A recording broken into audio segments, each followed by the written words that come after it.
bonjour et merci pour l'invitation.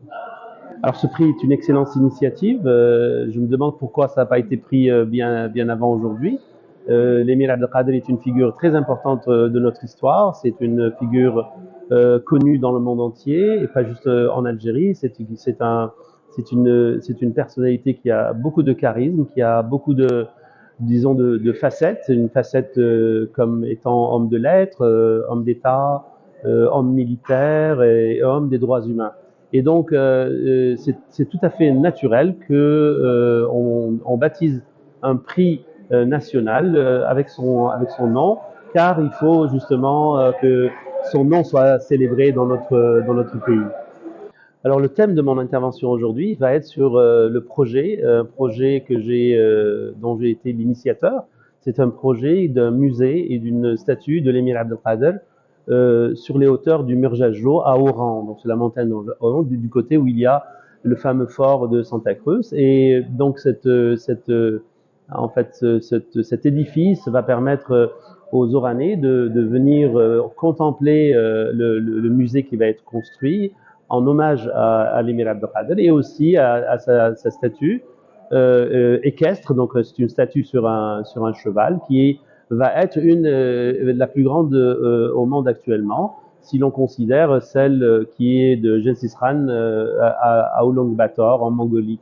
Et pourquoi cela? Parce que ça va donner la possibilité des jeunes et moins jeunes de venir visiter la statue et aussi le musée pour se familiariser justement avec la personnalité de l'émir, avec son œuvre, avec ses combats, ses batailles et aussi ses œuvres humanitaires et ses œuvres, disons, artistiques et d'écriture.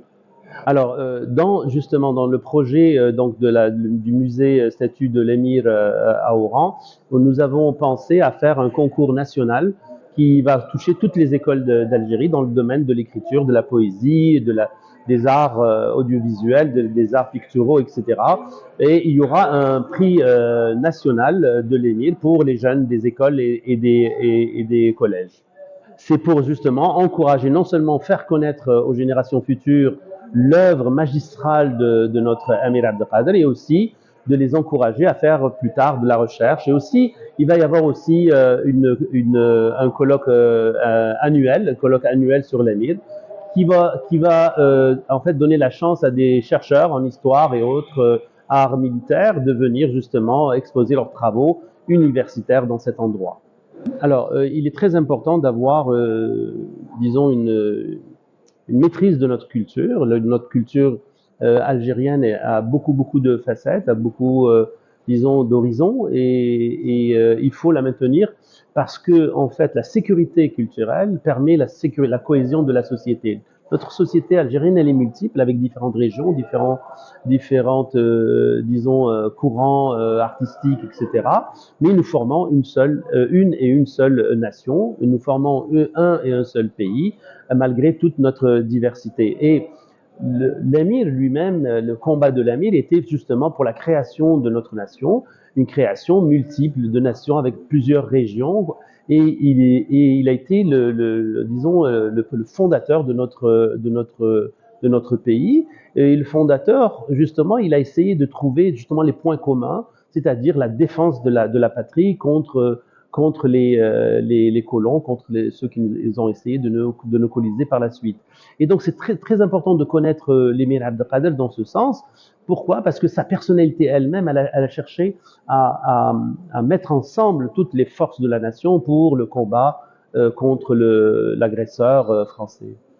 La sécurité culturelle est un champ dans lequel l'État doit être impliqué, c'est-à-dire qu'on a dans les médias des narratifs qui cherchent justement à casser notre cohésion en fonction de telle ou telle,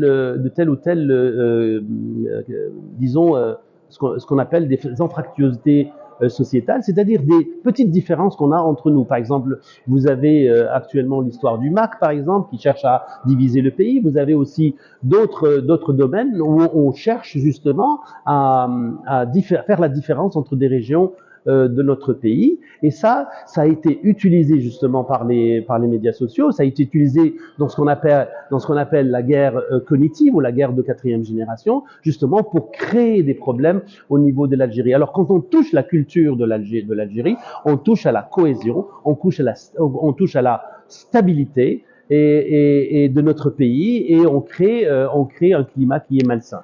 J'ai eu le bonheur et la chance et l'honneur d'assister justement à l'inauguration de la ligne Tindouf Grarj pardon, Béchar, avec en présence de Monsieur le Président de la République, Monsieur Abdelmajid Tebboune. Ça a été vraiment un honneur de voir cette réalisation qui s'est faite en 20 mois, une réalisation de 950 km dans un désert où la température peut atteindre 50 degrés en été et où les conditions de travail sont très très difficiles.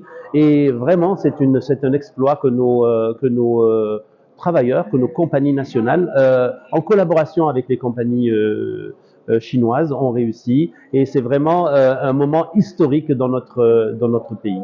Notre pays vit des moments extrêmement radieux, des moments bien que on a des menaces partout, à toutes nos frontières, nous sommes menacés, mais notre pays continue avec les valeurs qui sont les siennes à créer de l'emploi, à créer des projets monumentaux, des projets qui feront la fierté des générations futures algériennes.